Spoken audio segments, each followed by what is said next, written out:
Andam hamo kong hi kulanga zingni kulani seri kong pang thar ngai ding in kani som chan na mang thabor kasi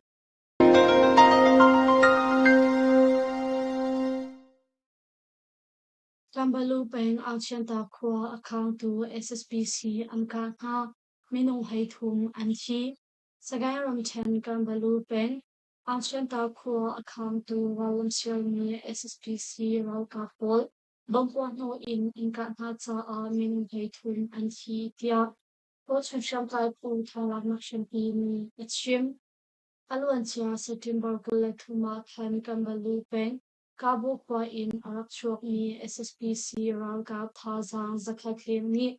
achen ta kwa alu mo I kwal chung ni umna imperial an khang tia khai si kalam sial ni SSPC ralga po chu Kabo kwa kwal chung ni umna in an khang hing a akyang kap ni kodang po lu mo chanding in arak chuak I kwal chung shan kai pu ni Bangpo no in an raka ha tia thay si Tukado nak chung a SSPC ral ka play thum an thi I Pezo in ral lam sial chanti lau in Kabo kwa fin chon nak sin in a an kiev tia Ko chung shan kai pu thong lak nak shampi ni an chim Tepeng a SSPC ni chung lay in bomang thak Ko chung mi parviat an na aliam Adang hegi ni fiam ma an tuar Sagai ram tan tan se peng kan chu ma for a SSPC ral gavni September ko lo shu zingle swimi ram he hi chewa kan walten na kan long in kon sanga tu pamit ni bom ni thak sa a World chung mi parviat amin no aliam I adang minong he hi ni fiam hang tu dia thai si nun nak le mi ha hi bom ni atlak na kun a antak sa hundang dang a thekti Yam pator ni thai chung a adiang hun changai mi pathim along I sizong a thobul an si tia wal chung ni an chim Nunak le mi chung a siam kai leo ni fakchia adong tu thiljo tu le rian tuan tu ha pin a to chung mi nu minau pakhat adal chi tia thai si Nunak le mi chung a nu pakhat le papali ha rok long an la kho Apong kan pubador li desido me ni akan chiruang a lam nei a kan kal ngam lau tia tan se pen mi pi viang tu ral gap chung in trong ba mai tu ni achim Tong me pen a SSPC ni nung hak chia pakhat tung te shim thung a an tha Kungki pakhatal in Russia to chung mi pali tup sufur in an tha na Siaram ko chak lay chaw me pen a Walam sial mi SSPC ral gap ni Kumhay ruk nung hak chia pakhat an te shim thung a an tha I Kungki pakhatal in an di lakfon to chung mi pali tuk sufur in an tha na kong To chung mi li thilaw na katong tu chung kha nga ni an chim Alwan chia September kula li zang lay sanga khan chaw me peng na ikan kupong a Kungki pakhat li Rachel nufa nga pathum Do liang kumsom li parviat afan no Lanting sa kumhay rukuli a fapa say mao kumhay hingchu SSPC ral gap ni an pung ha chun hu a nanting sa nung hak chia chu an tlay shrin I ni tha chu pian a do liang le say mao zong may thal in an ka than ha I Kungki pakhat zong kwa pong a an tha dia thay si Ka atong min ha I Lara kay kwa mi Rachel an si nung hak chia an tlay shrin hu a an tha mi chu aruak song Zau ngam asilaw shing tuan nu afapali Kungki pakhat song an tha ha an di lakfon a minutol li an si SSPC ral gap ni an pan mi theory le uniform ahun a an chia tak tia thil sining thei tu dol chung ni an chim Yung ang pem a ruwa sur atam tuk ruang a Rachel Keng balay ni achim no Tol chung ni pasaling ang na pandiam Siaram po sak lay yung ang pem chung a ruwa sur atam tuk ruang a Rachel ha na kem chu balay ni achim ho I Nakchiataw in tol chung ni pasana klom law ang na aliam gong DSNDE thong sap li kathol na lipay asim ni Kocha pian ni achim alon chia September kulali out fan yuangan penchung a wasura tam tu buang a Russia ma umna kemchu balai ni achim no I Russia to chung mi pasana klom lo amin ma aliam tia thai si unlak liam mi ha chu chau to kwa in Russia mi ha chatal chi in pa panga le mu panga ha an si I chu chung a pa pakhat ruak long an hu ko tia ko cha pian ni achim chap alon chia September me phaithum in ralam sialmi SSPC ral ka thasa zale kul shongi yuanga peng chauto khwa an lu no I tol chungmi umnak in kul la thum le pachang kol an khang pya pha cha a kol chungmi for rachel in an zam tia hey si MNDA ni kia iral gap chung tal pathum tal chi in rithai si ruang a minung panga an tlai nga September ko langa jinglei a khan ko ka MNDA le kia I fon ni an hum hak ni mongko kopi a kia iral gap chung tal pathum tal in rithai si ruang a minung panga chu MNDA ni an tlai nga kong wal chung mi ni an chim ko ka MNDA ni kia iral ka chungtal pathum le taluk rammi panni andi lakfon minung panga ha chu rithai si ruang a an tlai ha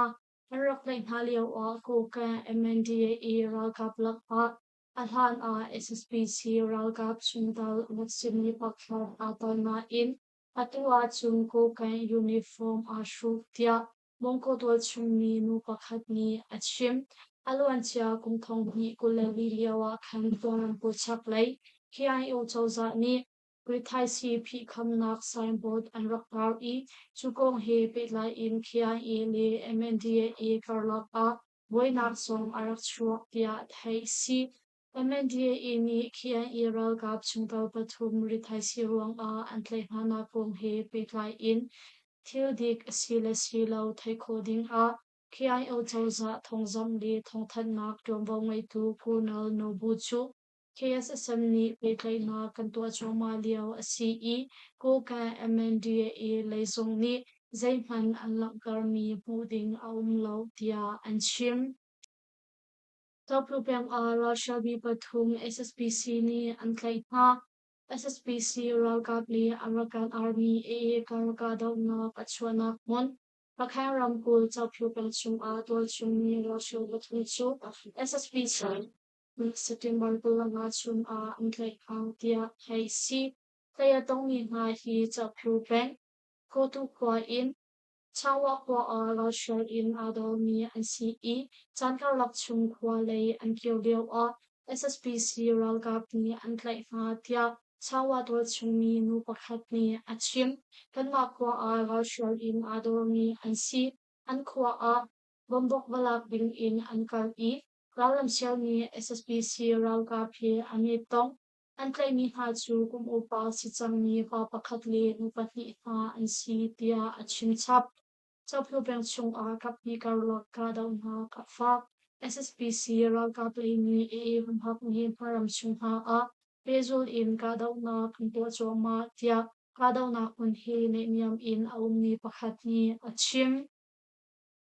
NDA ni tlaishen mak atua tu telegram mi pathum le swal nak dang atua tu member mi pali ha chu lipi mai a thidan an pek na Kukan ral kap MNDA humhak mi Tainip kopi a tlaishen mak le swal nak dang atua tu telegram mi pathum le member mi pali ha chu mi pi mai a thidan an pek ha tia thai si September kulai ruk jing le a khan Kupi chung market rong a tlaishen nak tua tu telegram mi pathum le thilfil le thanun nak atua tu member mi pali chu MNDA ni mi pi mai a thidan an pek ha tia wal chung mi pakhat ni achim telegram mi pathum ha hi tlaishen nak rong a tlai ni an CE adang member mi pali ha som hi thilfil le thanun nak rong a tlai ni an si tia achim chap alwan chia ogot kulla le ta khan pengi poti a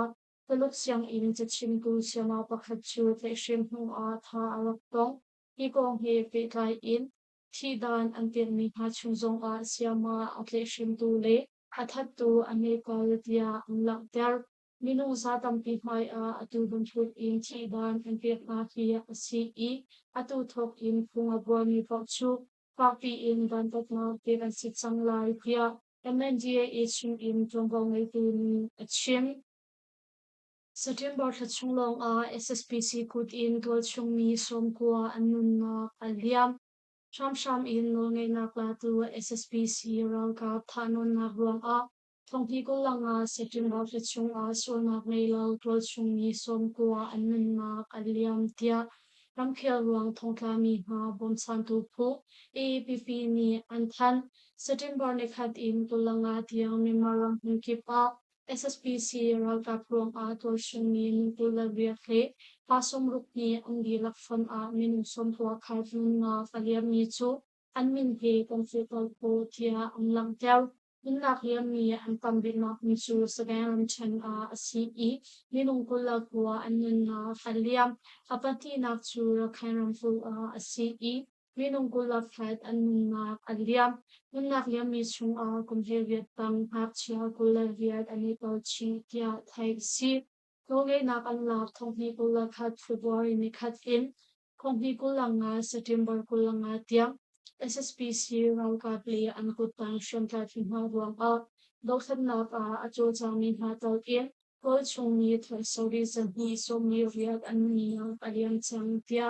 APP ni ang lak der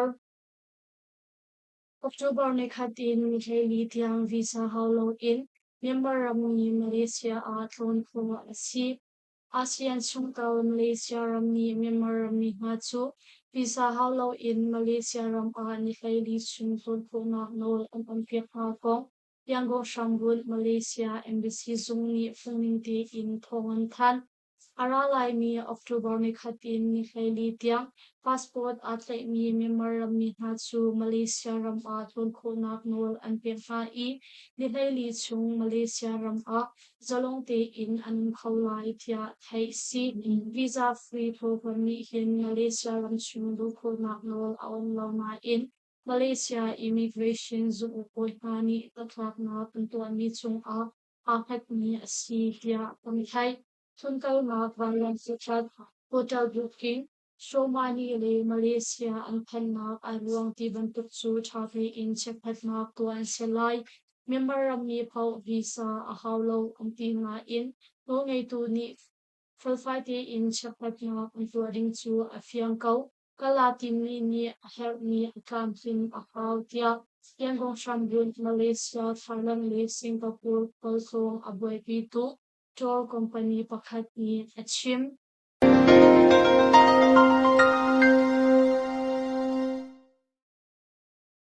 Losing ka thongchim nak chu mabial in kan bong tori lai longmali post Facebook like follow le YouTube channel a subscribe or kan to pya childing in kanin song ha Rolling land